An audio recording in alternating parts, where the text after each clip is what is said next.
Estendam as mãos para cá e vamos abrir o nosso coração para receber a palavra, o ensinamento, tantos ensinamentos que nos libertam. A palavra diz: e conhecereis a verdade vos libertará. E é a verdade.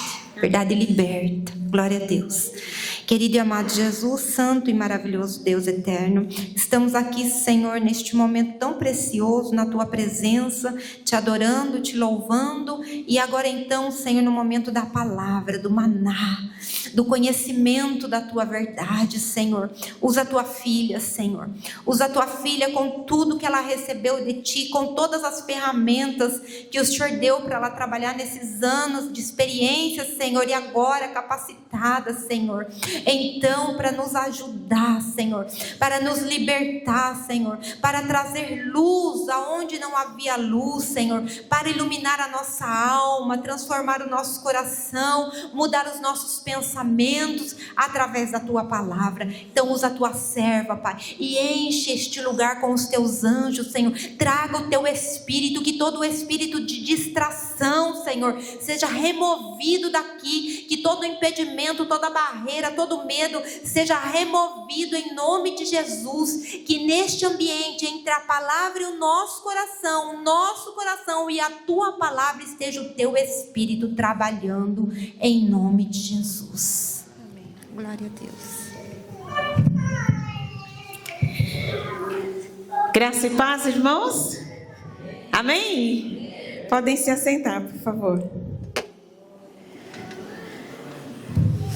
É um grande prazer estar aqui com vocês na Europa. Posso dizer para vocês que é um sonho de adolescente conhecer a Europa, e o Senhor, de uma maneira tão especial, tem concedido a realização desse meu desejo antigo. Como foi apresentado, meu nome é Leia, eu sou natural de Londrina, Paraná. Tem alguém aqui do Paraná? Sim, além da Simone. Nossa, o Paraná está aqui, gente. E, né, Paraná, os paranaenses estão aqui. E sou natural do Paraná, eu tenho 58 anos de idade, e não parece, né? Gosto de lembrar que não parece. Sou casada há 38 anos com o mesmo marido. Glória a Deus! E nós temos 2 filhas. A Amanda, ela tem 35 anos, ela é psicóloga, é casada, já nos deu uma neta, a Helena, que tem 7 anos, e está programado para no próximo dia 5 de novembro nascer o irmãozinho da Helena, o Bernardo. Então, nosso segundo neto já está chegando. E a nossa filha caçula, a Letícia, ela tem 31 anos, ela também é casada e ela é médica. Deus tem abençoado a nossa vida de uma maneira excelente. E eu sou servidora pública municipal, aposentada desde o ano passado, e sempre tive contribuindo com a obra do Senhor lá no Mato Grosso, nos últimos 20 anos, onde eu trabalhei como psicóloga. E após a aposentadoria, quando eu estava aguardando a aposentadoria, eu já tinha o desejo de dedicar, de priorizar o meu trabalho na área da psicologia para servir ao Senhor. E é bem por isso que eu estou aqui, com esse desejo, com esse objetivo. O Senhor me deu, nos últimos tempos, uma experiência na área de saúde mental. E por ser uma psicóloga cristã, começou-se então a vir para mim uma demanda de pessoas cristãs evangélicas para o atendimento psicológico. E Deus foi falando no meu coração. Sabiam, vou falar até baixo, sabia que os crentes é mais difícil do psicólogo cuidar? Sabiam, gente? Por que será? O que vocês acham? Muitas vezes, nós usamos os textos bíblicos fora do contexto. E aí fica complicado, porque a gente esquece ou não está disposto ou disponível para que Deus possa fazer a obra nas nossas vidas. A gente quer que o Espírito Santo faz, a gente pede, a gente crê. Estou procurando aqui o texto para a gente ler. E às vezes a gente não entende. E pensando nisso, eu escrevi um livro, coloquei nesse livro as minhas experiências profissionais, direcionando especificamente, nesse caso, as mulheres. E Deus tem feito coisas bem extraordinárias. Eu sou uma psicóloga cristã. Antes de ser psicóloga, já era cristã. E, infelizmente, queridos, tem muitos cristãos que estão adoecidos e dentro da igreja. E o adoecimento emocional, ele é real e tem impedido que o Espírito Santo trabalhe nas nossas vidas e nos use da maneira que Ele quer e da maneira que Ele pode nos usar. Vamos ler em Efésios, capítulo 4, os versículos 30 a 32. Quem puder abrir a Bíblia, eu vou ler aqui na Nova Versão Internacional. Efésios, capítulo 4, versículos 30 a 32. Não entristeçam o Espírito Santo de Deus, com o qual vocês foram selados para o dia da redenção. Livrem-se de toda amargura, indignação, ira, gritaria e calúnia, bem como de toda maldade. Sejam bondosos e compassivos uns para com os outros, perdoando-se mutuamente, como Deus os perdoou em Cristo. É um texto conhecido por nós, né? É um texto que é possível que todos nós já lemos, já meditamos e já até inclusive ouvimos pregações.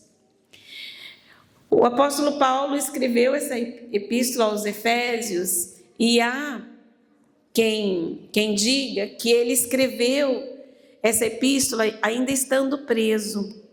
Interessante a gente saber que o apóstolo Paulo escreveu essa orientação para a igreja, para os convertidos, na verdade os recém-convertidos, né? Queridos, eu quero lembrá-los que muitas vezes nós nos convertemos, nós aceitamos Jesus como nosso único e suficiente Salvador e a gente se propõe a servi-lo e nós temos o nosso compromisso aqui na igreja e nós oramos e nós jejuamos e nós dizimamos e nós louvamos e ainda assim nós somos acometidos de algumas questões que precisam ser elaboradas na nossa vida. Tem uma frase feita que diz assim: ninguém dá o que não tem, ok? Repitam comigo, por favor. Ninguém dá o que não tem. É possível a gente dar o que a gente não tem? E isso tem acontecido, inclusive, conosco, que somos cristãos. Mágoas, iras, dificuldade de perdoar, tristeza, confusão, calúnia. Tem ou não tem? Dissensões no meio do povo de Deus. Tem ou não tem? Inimizades, contendas. Tem ou não tem? Era para ter? Fala a verdade. Né? Tá aqui os nossos pastores. É fácil pastorear igreja? O que vocês acham, nós membros? Né? Vamos deixar os pastores quietinhos ali. É fácil pastorear a igreja? Crente dá problema? Ovelha dá trabalho? Por que se aceitou Jesus, se é nova criatura, se as coisas velhas já passaram? O que está acontecendo, será? Vocês pensam nisso? Ah, porque o irmão fez uma cara de deboche quando eu fui cantar, que misericórdia, não volto mais lá. Se o pastor não tomar providência, eu saio daquela igreja, eu vou para outra. Aqui não tem isso, eu sei que não tem, mas às vezes vocês conhecem alguém assim, né? O que será que faz de nós termos um comportamento inadequado, um comportamento que não está coerente com a palavra de Deus? Aqueles rampantes, aquelas reações descabidas, muitas vezes a gente tem uma reação que a gente fala assim: puxa vida, quando eu pensei eu já tinha feito, quando eu vi eu já tinha falado. Já se assustaram consigo mesmo? Fala, nossa, nem era para tanto, eu nem sei porque eu tive uma reação tão exagerada daquele jeito. E essas coisas acontecem conosco porque muitas vezes nós trazemos algumas feridas abertas na nossa alma. Nós somos corpo, alma e espírito. Concorda? Alguém discorda? Tá? Se alguém discordar, tá aqui o pastor para me defender. E aí, como que acontece isso? Nós adoecemos na nossa alma. Psique, psicologia, psique, quer dizer alma. Então, se nós estamos com um problema físico, nós estamos lá de repente com uma gastrite, nós estamos com uma dificuldade respiratória, nós estamos com uma enxaqueca, nós vamos procurar os profissionais da área médica, os especialistas, ok? Para fazer uma avaliação e para a gente conseguir o tratamento adequado. Quando nós estamos com uma doença, um sofrimento na nossa alma, nós precisamos procurar os especialistas na área da alma. Poxa vida, mas alma e espírito é a mesma coisa, não é? Será que não é a mesma coisa? O que vocês acham? Queridos, alma é o nosso self, é o nosso eu. Espírito é o que nos relaciona com Deus. Quando nossa alma está enfraquecida, o nosso espírito também sofre e fica fragilizado. Deus, Ele é especialista em curar a nossa alma, mas é preciso que nós saibamos o que é que está ruim em nós, por que é que nós estamos reagindo dessa forma e não da outra forma como nós gostaríamos. Lembram que o apóstolo Paulo, ele disse assim: porque o mal que eu não quero, muitas vezes vou fazer, mas o bem que eu desejo, esse eu não consigo fazer. Não tem esse texto? O apóstolo Paulo, ele tinha um temperamento muito específico. Lembram dos 4 temperamentos? Lembram? Vamos lá: sanguíneo, melancólico, fleumático e colérico. Vocês estão bem afiados aí no temperamento ou querem que eu fale rapidamente sobre eles? Pode falar? Então vamos lá. Temperamento é algo que nós nascemos com ele. Nós herdamos dos nossos pais, dos nossos avós, dos nossos bisavós, tá? A gente herdou. A personalidade, ela começa a se desenhar, a ser construída a partir do nosso nascimento. A gente não nasceu com personalidade. Vamos rapidamente, de um jeito assim, mais simplificado, entender. Temperamento sanguíneo. Uma pessoa de temperamento sanguíneo. Fala aí, por favor, uma característica. Explosivo, agitado.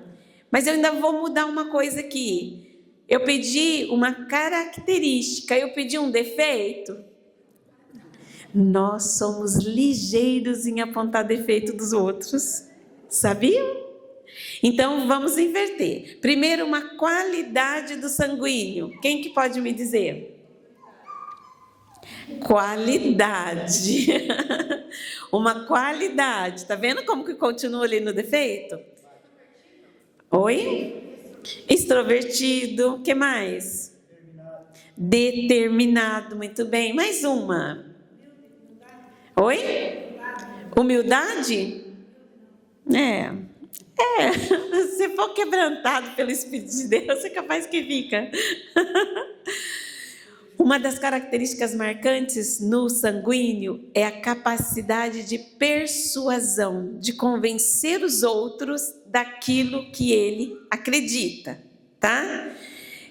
E os defeitos já falaram ali: agitado, né? Imediatista, explosivo, autoritário. Guarda aí as características. Melancólico. Uma pessoa de temperamento melancólico é uma pessoa de que modelo? Um de cada vez, não pode falar todo mundo junto assim não. Como? Emocionado. Muito bem, irmão. Parabéns, irmão. Aqui tá afiado. O que mais? Sensível no sentido de amoroso, afetivo, né? O melancólico é desse modelo. E qual que é o defeito do melancólico? Agora vocês podem falar o defeito. Gente, não é prova não. Pode falar, porque se errar, vai aprender. Pode. Pastor, eu estou fazendo muita brincadeira. Tá bom assim? Então, o melancólico. O defeito do melancólico são pessoas dramáticas. Faz tempestade num copo? Vocês já estão imaginando quem aqui é melancólico, né? Vocês já estão vendo quem aqui é sanguíneo, né? Não pode apontar dedo, tá? Olha para si. Vai vigiando aí aonde que você se enquadra. Terceiro temperamento, temperamento fleumático. É um nome diferente, não muito usual, né? Essa palavra vem de fleuma, que tem a ver com uma glândula aqui, que inclusive tem a ver com o nosso humor. Fala aí, por favor, uma característica do fleumático. O irmão aqui que está sabendo tudo dos temperamentos. Sabe, irmão? O fleumático? Alguém sabe, pastor? Pode estar valendo, pode ser estar liberado, pode falar. Sabe, pastor? Fleumático? Uma qualidade do fleumático, ele é calmo, sereno, tranquilo, né? Nem sabia que você era fleumático. Grava aí, irmão. De repente você tem um filho, um neto, põe o nome de fleumático nele, né? Qual que é o defeito do fleumático? Agora aguenta, irmão. Qual que é o defeito do fleumático, gente? Devagar, quase parando. Não é assim? Então a irmã fala assim pro esposo: meu bem, tem que arrumar o chuveiro que não está esquentando. Aí o irmão fala assim: eu vou arrumar. Mas ninguém sabe que ano, né? Mas que ele vai arrumar, ele vai. Fleumático é assim. E o quarto temperamento é o colérico. Bora lá na qualidade do colérico, quem sabe? Ainda bem que ninguém foi tentado pegar o celular para fazer uma colinha, né? O temperamento colérico, uma qualidade do colérico, ele é proativo, comunicativo. Então, de repente, aqui na igreja tem um irmão que está passando por uma situação difícil. O colérico é aquele que se levanta e fala: bora lá ajudar o irmão. Vamos fazer uma campanha, vamos lá ajudar o irmão a pintar a casa, cobrir a casa. O colérico é assim. O colérico é aquela pessoa, gente, que quando ela chega num ambiente, todo mundo percebe que chegou. Fala: ó, o irmão chegou. E quando ele não vem, também fala: nossa, o irmão fulano não veio, né? E o defeito do colérico é? O defeito do colérico, ele é vingativo. Ele tem um coração endurecido. Se hoje nós pisarmos no calo do colérico, às vezes a gente faz isso, não faz? Sem querer, querendo.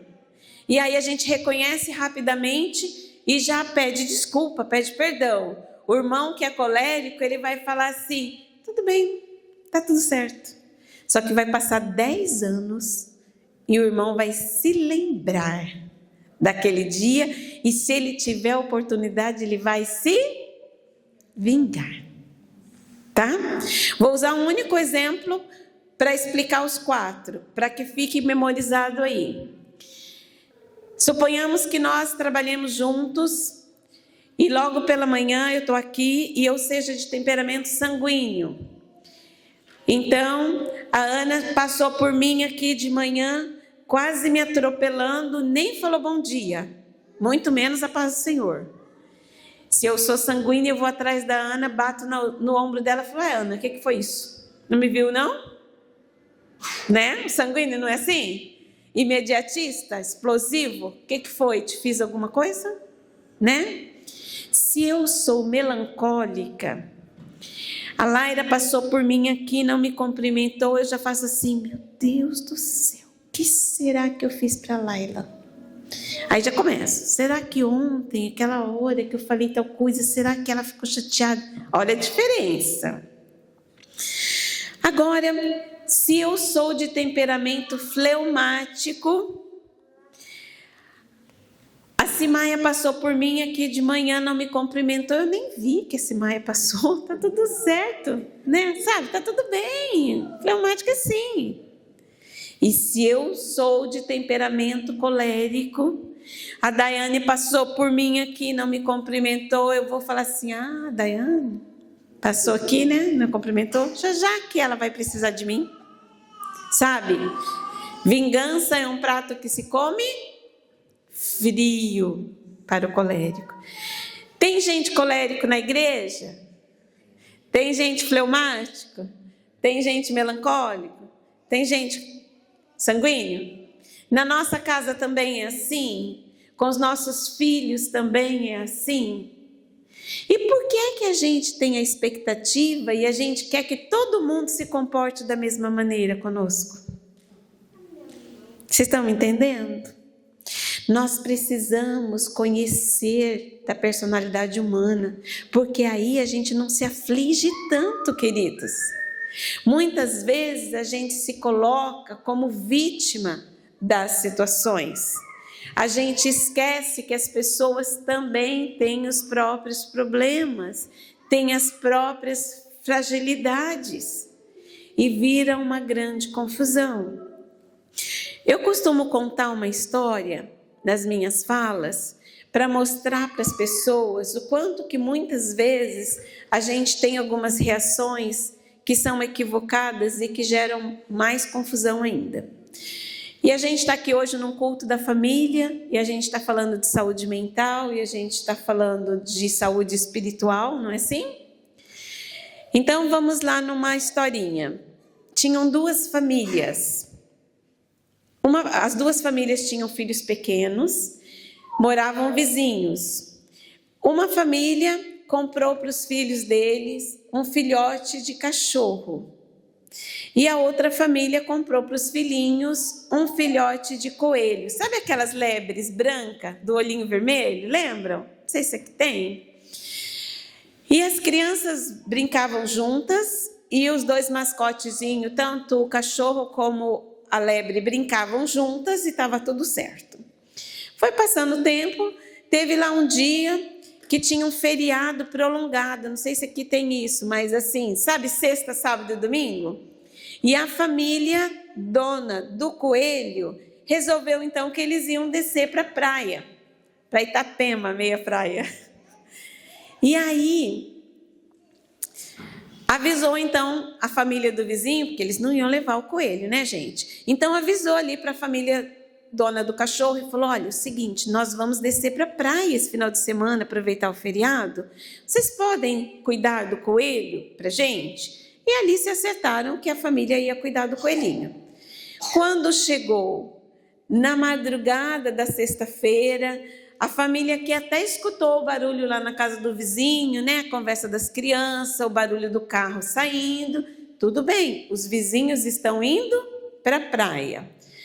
Aquele dia era feriado, o casal acordou um pouco mais tarde, as crianças dormindo, a mulher está aqui fazendo café, o marido foi abrir a porta e se deparou com o cachorro, com o coelho na boca, o coelho todo cheio de terra, o coelho morto na boca do cachorro. O pai já se desesperou e pegou uma vassoura e já começou a bater no cachorro, e esse cachorro começou a latir e acordou as crianças e virou uma grande confusão. Afinal de contas, o cachorro tinha matado o coelho do filho dos vizinhos.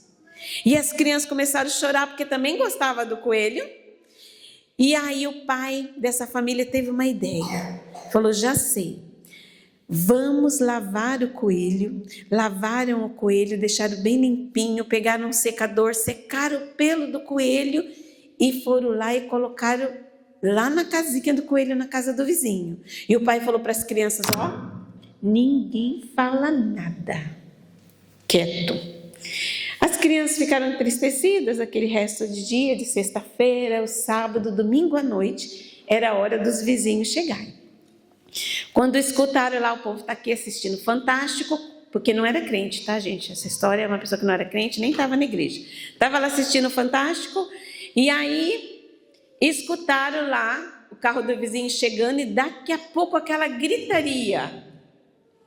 E as crianças já queriam levantar, e o pai, ó, fica quieto aqui. Até que a gritaria piorou, aí eles foram lá. Ô, vizinho, tudo bem? Aconteceu alguma coisa? E aquela família estava estarrecida, espantada, e falava assim: o coelho, o coelho. E aí o homem falou: o que aconteceu com o coelho? Aí ele falou assim: o coelho morreu. E o pai dessa família de cá falou assim: nossa, que coisa, hoje à tarde mesmo ele estava aqui brincando na grama com nossos filhos. E aí que eles ficaram mais desesperados ainda. E o homem, sem conseguir falar, respondeu: não, o coelho morreu na quinta-feira à noite e nós enterramos o coelho. E agora o coelho apareceu limpinho dentro da casinha. Vocês entenderam? O cachorro tinha matado o coelho? Quem que tinha matado o coelho? O coelho tinha morrido, gente. E a família foi na quinta noite, né? Eles saíram na madrugada da sexta. O que eu quero dizer? A moral dessa história. Muitas vezes, quem não entendeu, eu explico. Vocês entenderam? Muitas vezes a gente se precipita no entendimento e a gente toma algumas atitudes, não é assim? E olha que grande confusão, ainda dando um mau exemplo para os filhos, né? Que o homem teve essa grande ideia. E o cachorro foi procurar o coelho, a gente sabe que o cachorro tem um faro, né? E ele foi procurar o amigo dele e achou lá, morto, lá enterrado, e desenterrou, e foi essa grande história. Eu quero dizer para os irmãos que por muitas vezes nós não estarmos bem resolvidos conosco, muitas vezes a gente, por não ter elaborado bem a nossa história de vida, a gente faz coisas indevidas, a gente tem reações que não condizem com aquilo que Deus quer que a gente faça. Muitas vezes a gente tem feridas abertas na nossa alma e a gente reage às situações, às vezes nem é culpa do irmão ou da irmã, ou do nosso filho, ou do nosso pai, ou do nosso irmão de sangue, e a gente se acha vítima das situações. Dificuldade de perdoar, a gente se exaspera, a gente se desespera. Eu quero convidá-los a se entender. Por que é que eu sou assim? Por que é que eu não sou tão pacífico, tão longânimo como o irmão... Como que é seu nome, irmão? Como o irmão Milton. Quem queria ser igual ao irmão Milton? Paciente. Acho que todo mundo queria, né? Mas Deus, Ele é tão sábio e Ele nos fez tão singulares, né? E Ele pensou em nós, inclusive de acordo com o nosso temperamento. E agora o pastor vai levantar dali para tomar o microfone da minha mão, porque temperamento a gente nasce com ele e morre com ele. Nem Deus muda. Agora a psicóloga falou besteira. Querem que eu demonstre para vocês? Por exemplo, o apóstolo Pedro.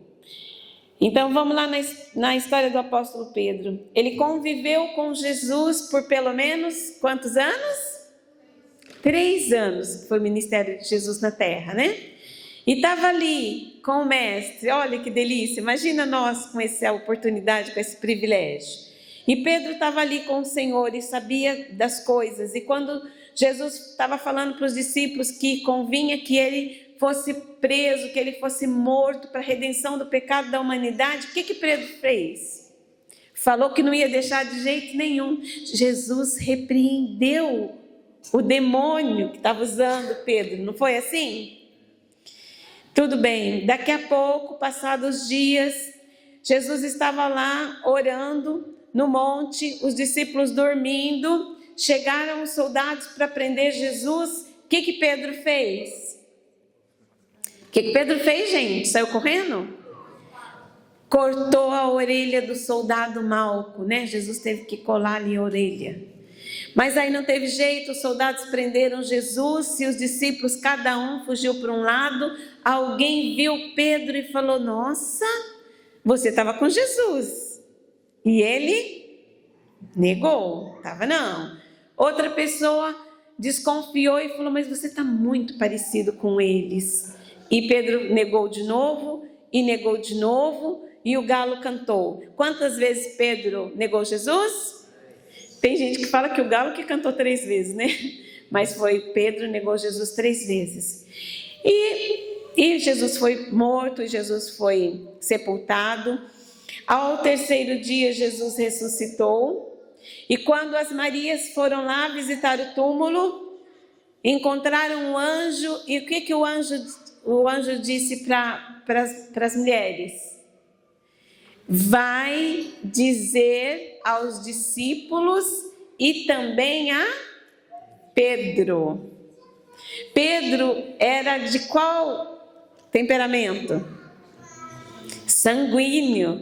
E Deus sabia que Pedro era sanguíneo, que Pedro era tão imediatista que ele já estava se sentindo excluído do rol dos discípulos. Porque Pedro era discípulo, ok?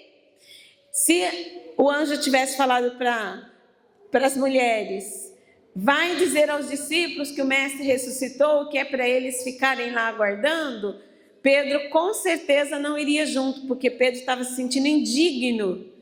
Ele não se sentia como discípulo, porque afinal de contas ele tinha negado o mestre.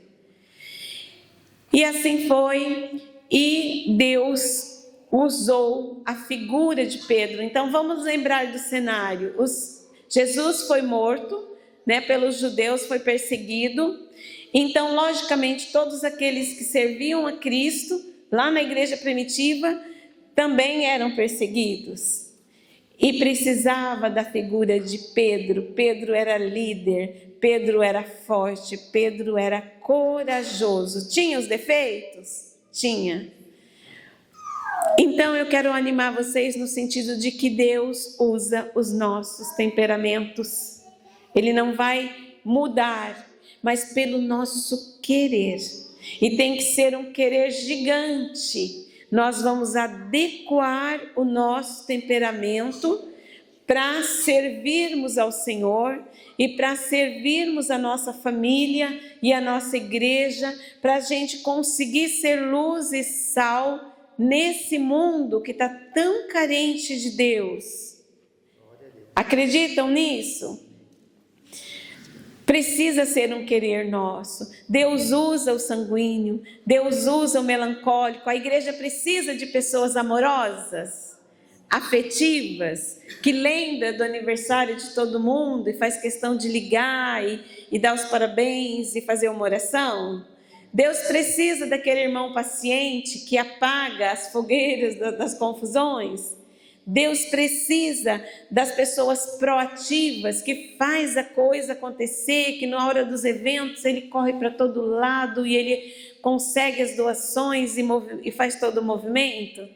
Deus precisa de nós do jeito que ele nos criou.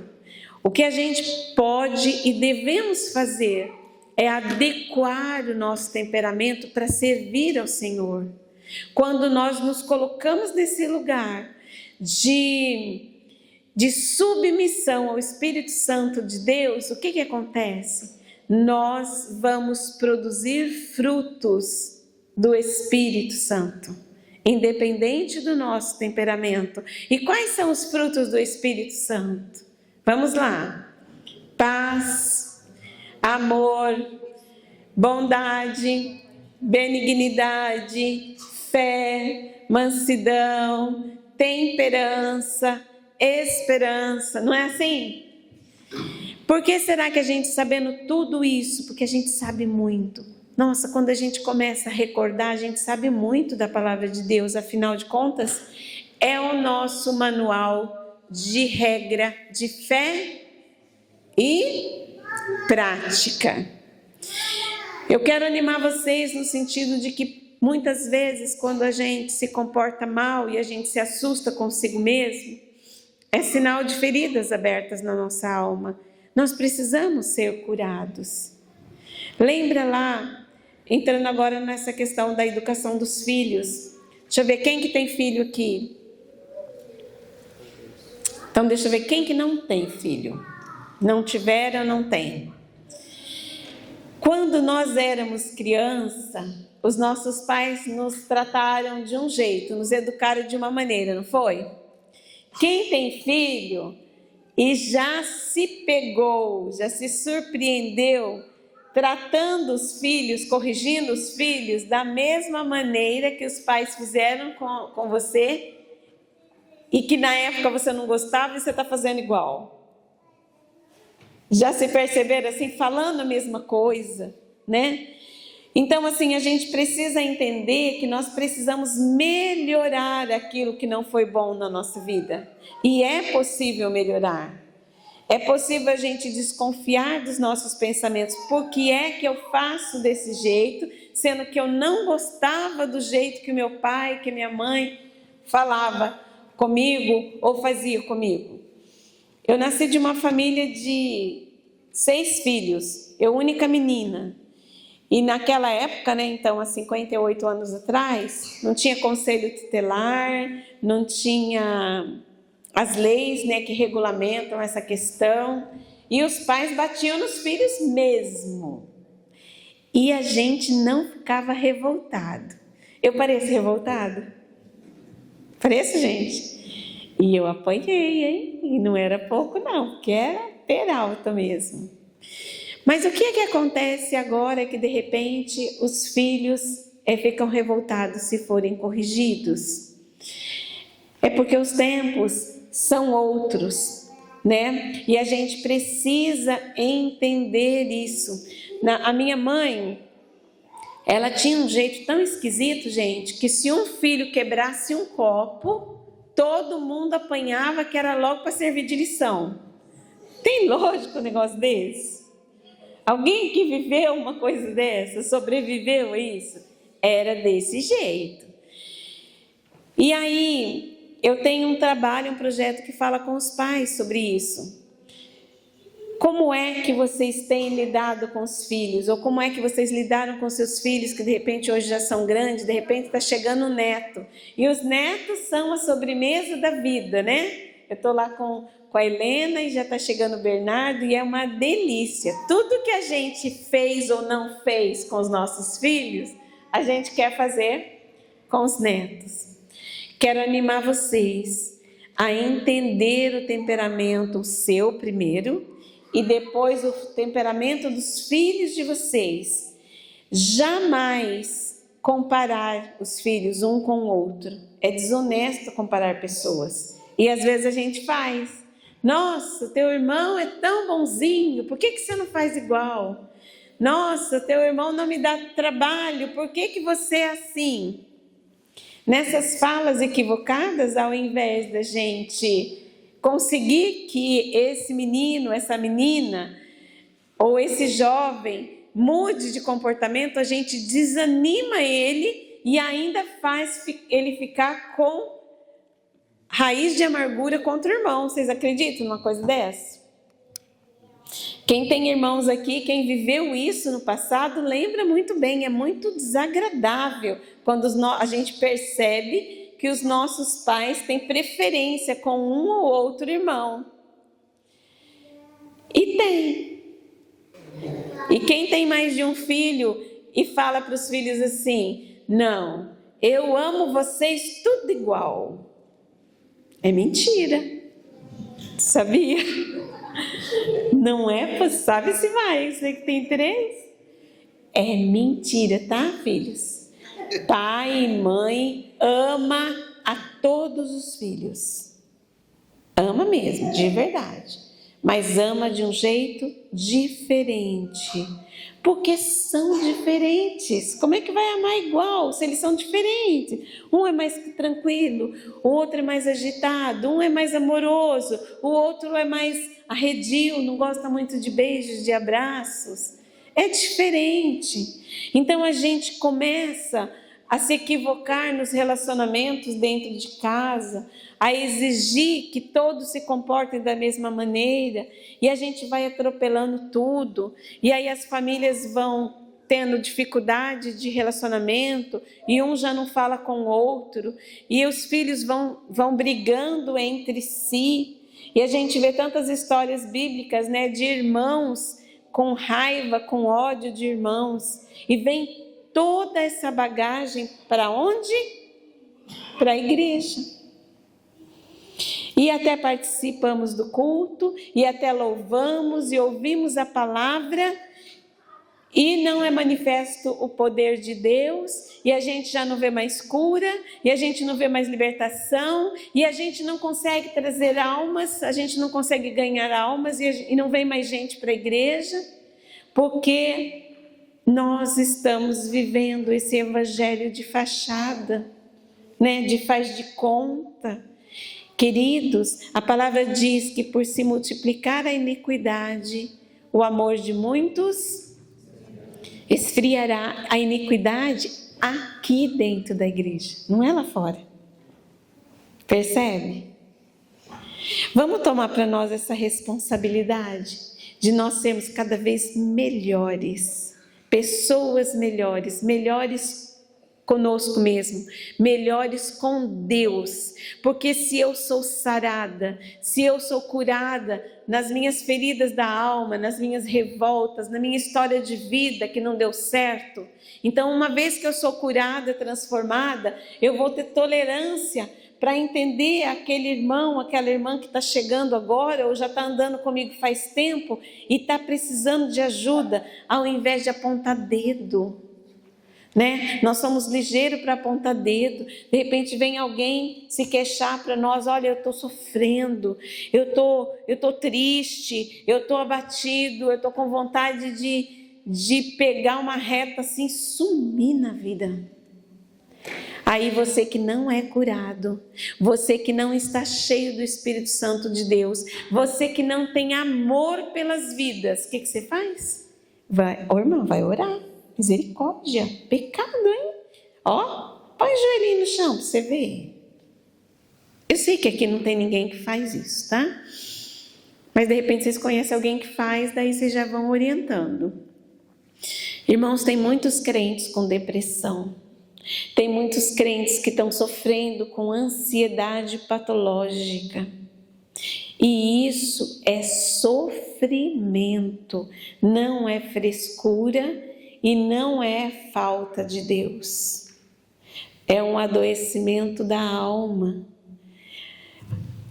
É confuso porque muitas vezes a gente se depara com uma situação dessa, com um irmão aqui da igreja ou com alguém da nossa família, e a gente faz uma leitura dos dias de hoje, a gente vê aquela pessoa, de repente até bem sucedida, de repente está com a família saudável, de repente mora bem, tem uma casa própria, ou no mínimo ainda que é alugada, mas é confortável, tem um carro para andar e tanta coisa, está trabalhando, e a pessoa está triste, e a pessoa está desanimada, ou a pessoa está tendo algumas crises emocionais importantes. Por favor, eu quero animar vocês, jamais vão criticar, apontar dedo, querer dar lição de moral, e muito menos ficar contando para os outros. Se alguém vier pedir ajuda para você, relatando esses tipos de sofrimento, ora. E não vai dizer, vamos orar e não ora. Ora imediatamente. É para orar? Bora orar agora. Se você não sabe falar palavras bonitas, se você fica meio apavorado, não sabe o que dizer, só abraça. E fala, irmão, irmã, eu estou aqui. Se precisar, conta comigo, se eu puder fazer alguma coisa, ou então vamos juntos procurar ajuda. Mas não critica, porque muitas vezes a gente acaba empurrando essa pessoa, precipitando essa pessoa a procurar uma solução muito drástica, como o suicídio, por exemplo. Nós acabamos de sair do Setembro Amarelo. Não sei se aqui foi falado disso. Mas o dia 10 de setembro é o Dia Internacional ou Mundial de Prevenção ao Suicídio. E um pouco antes da pandemia, então há uns 4 anos atrás, no Brasil teve muitos casos de suicídio, inclusive de pastores. Ficou sabendo, pastor? Foi assim, casos recorrentes, pastores, servos de Deus, que cometeram suicídio. E aí a gente vai na história e a gente vai procurar saber, eles não foram acolhidos adequadamente. Eu quero falar para vocês, animar vocês, ame os pastores, reconheçam que os pastores, eles têm acolhido os problemas de toda a igreja. E às vezes os pastores se cansam, e às vezes os pastores adoecem. Imagina nós, às vezes a gente não está dando conta dos nossos problemas da nossa casa, com 2, 3, que seja 5 filhos. Imagina os pastores que têm a família deles e ainda precisa acudir os problemas das famílias da igreja. Sejam tolerantes com os pastores, sejam tolerantes uns com os outros. Vamos ser cheios de bondade, de benignidade. Vamos ter um olhar de misericórdia com as pessoas. É só assim que o mundo vai ver Cristo em nós. O nosso comportamento é a Bíblia que muitas vezes as pessoas vão ler. Então, pensa nisso. Às vezes a gente está doente, sim, e se esconde. Lembra do cego de Jericó? Então está lá o cego de Jericó, Jesus ia passando por aquele caminho e aquele cego gritava, Jesus, tem misericórdia de mim. Não era assim? Os discípulos até estavam incomodados com aquele homem gritando, aquela confusão, né? Querendo que o homem parasse de gritar. Jesus se aproximou do cego. Olha que pergunta que Jesus fez para o cego. O que queres que eu te faça? Parece até uma hipocrisia, né? Todo mundo está vendo que o homem é cego. O que um cego pode estar querendo que Jesus faça? O que vocês acham? De repente a gente está lá, a gente fala, Jesus, você não está vendo que ele é cego? Jesus sabia que ele era cego, mas Jesus perguntou para ele, o que queres que eu te faça? E aí o cego respondeu, o que eu vejo, Senhor? E aí hoje Jesus está perguntando para nós assim, o que queres que eu te faça? Eu quero que vocês sejam bem verdadeiros consigo mesmo e fale, Senhor, eu quero ser mais calmo, eu quero conseguir perdoar as pessoas que me feriram, eu quero liberar perdão para o meu pai, para minha mãe, para o meu vizinho, para o meu pastor que lá atrás, há tantos anos, me feriu profundamente. Sabe, eu quero liberar perdão para os meus filhos que me decepcionaram tanto. Eu quero me perdoar por aquilo que eu fiz, ou por aquilo que eu não fiz e deveria ter feito. Deus espera que nós sejamos verdadeiros com Ele. Tem coisas que é nós que temos que fazer, e a gente deposita em Deus e já fala assim: Espírito Santo me cura, Espírito Santo faz a obra na minha vida, usa a minha vida. Ninguém coloca vinho novo em odre velho, porque o vinho novo vai romper o odre velho. O quanto que nós estamos sarados, o quanto que o nosso odre está novo, renovado, limpo, para receber esse vinho novo. Percebe? Contamina tudo. A gente vem na igreja e recebe o vinho novo, mas o odre está velho, e aí rompe o odre, e aí escorre, e aí não chega na segunda-feira à noite, a gente já perdeu toda a bênção do domingo.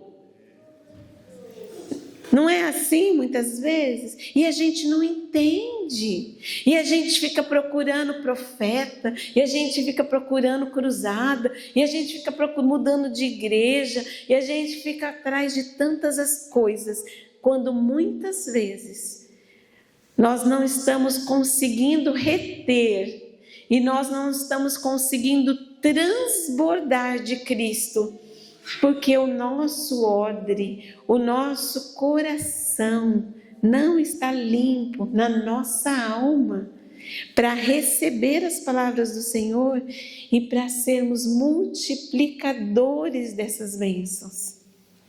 E aí fica assim, esse vazio. Queridos, nós estamos caminhando para um tempo que daqui a pouco nós não vamos ter mais essa liberdade de se reunir aqui na igreja. Não é assim? A gente não acredita nisso? Hoje nós temos essa liberdade, aquela porta está aberta. Quem quiser entrar por aquela porta pode.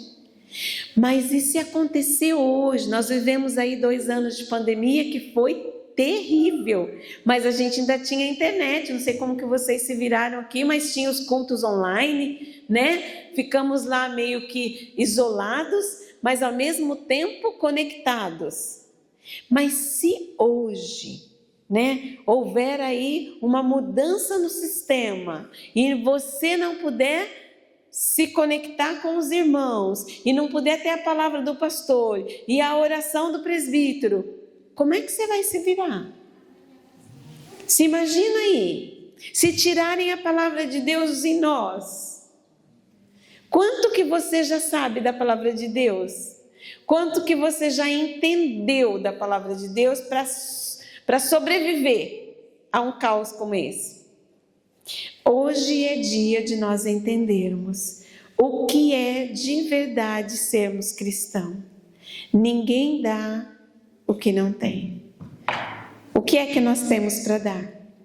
Para a nossa família, para a nossa igreja e para o mundo aí fora que está morrendo, que está perdendo. O diabo, ele não tem dó de nós. E ele não dorme. Enquanto a gente está dormindo, ele está trabalhando. Vamos vigiar. A palavra de Deus diz: vigiai e orai. Vamos vigiar, mas vigiar não é a vida dos outros, não, é vigiar a nossa. Como que eu tenho sido como cristão? O quanto que eu estou sarado nas minhas dores? Quanto eu já de verdade perdoei as pessoas que me feriram e que hoje eu posso amar as pessoas? Uma demanda que eu atendo muito é pessoas vítimas de violência, sobretudo violência sexual. E aí é uma área que o inimigo tem reinado na questão da sexualidade. Eu já andei conversando ali com a Simaia. Eu vim do Brasil, já tem 20 dias que eu estou fora de casa. Eu vim para a Suíça, estive um tempo ali conversando com umas irmãs. Depois eu passei em Londres e fiz ali também algumas falas. E aí estou aqui e ainda tenho 2 compromissos na Suíça. E eu tenho visto que em todos os lugares a gente está se deparando com muitos problemas, principalmente dos nossos jovens, dos nossos adolescentes. O sistema educacional está pervertido, não é? Lá no Brasil está assim, as crianças hoje crianças pequenas de 5 anos podem escolher se ela quer ser menina ou menino. Tem várias escolas já com essa ideologia de gênero. E o diabo tem trabalhado nisso. Eu quero animar vocês a não seguir fazendo o que a maioria dos cristãos estão se posicionando de uma forma equivocada. Nós precisamos ter um olhar amoroso para essas pessoas que estão confusas na questão da identidade sexual. Nós temos que entender que não é safadeza, mas que é uma obra maligna, tá? Meninas que foram vítimas de violência sexual, ela tem um medo, um trauma de coisas que se remete à sexualidade, ou ela pode vir a desenvolver uma sexualidade exacerbada. Então, mulheres que estão aqui, às vezes quando a gente se depara com uma menina, com uma moça, se prostituindo aí na rua, com uma roupa sedutora, com um comportamento promíscuo, o nosso olhar cristão é de compaixão, jamais de nojo, de raiva, de afastamento. Será que a gente está conseguindo fazer isso? Nós somos igreja, nós refletimos o amor de Cristo. Como é que a gente tem lidado com isso? Tudo bem, não estou falando para pegar e levar lá para casa, a gente tem que ter prudência, mas a gente está amando esse povo, e foi isso que Deus colocou no meu coração. Eu espero ter ajudado os irmãos a compreender, a olhar para si mesmo. E cada dia nós queremos ser melhor. Aquele que começou em nós a boa obra, a aperfeiçoará até o dia de Jesus Cristo. Nós não estamos prontos, não. Nós precisamos ser melhorados. Todos os dias. Todos os dias. O negócio não está dando certo.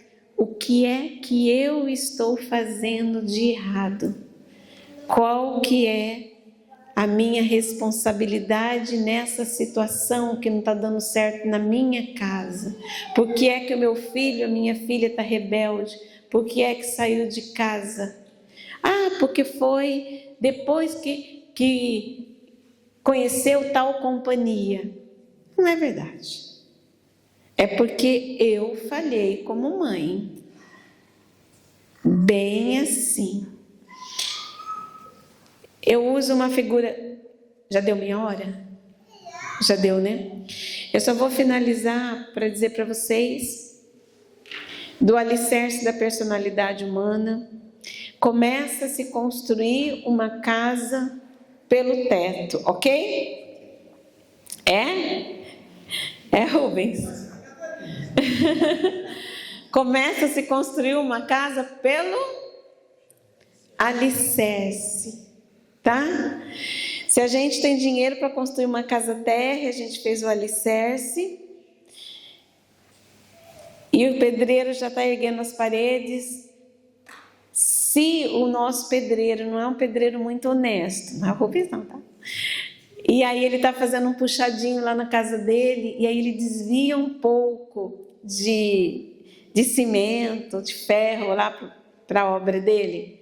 A gente vai lá na obra e nem percebe, né? Porque já fez o alicerce, não dá para saber quanto cimento tem ali, quanto de ferro. ergue as paredes, daqui a pouco começa a trincar as paredes, né? Porque o alicerce é fajuto. Então as intempéries do tempo, né, começa a ruir. E na personalidade humana, a mesma coisa. Então, quando os nossos filhos começam a dar trabalho na adolescência, e a gente, ligeiramente, a gente aponta dedo, né? Ah, é as más companhias. Depois que foi para aquela escola. Não é verdade. É porque a base, o alicerce foi fajuto. Por isso que esses meninos, essas meninas não estão dando conta de resistir aos assédios do mundo. Portanto, para de apontar dedo. A responsabilidade é minha. Eu falhei. Aí o que faz com isso? Deixa largado? Não. Correr atrás do prejuízo. Chama esses meninos, pede perdão. Filho, filha, a mãe errou com vocês.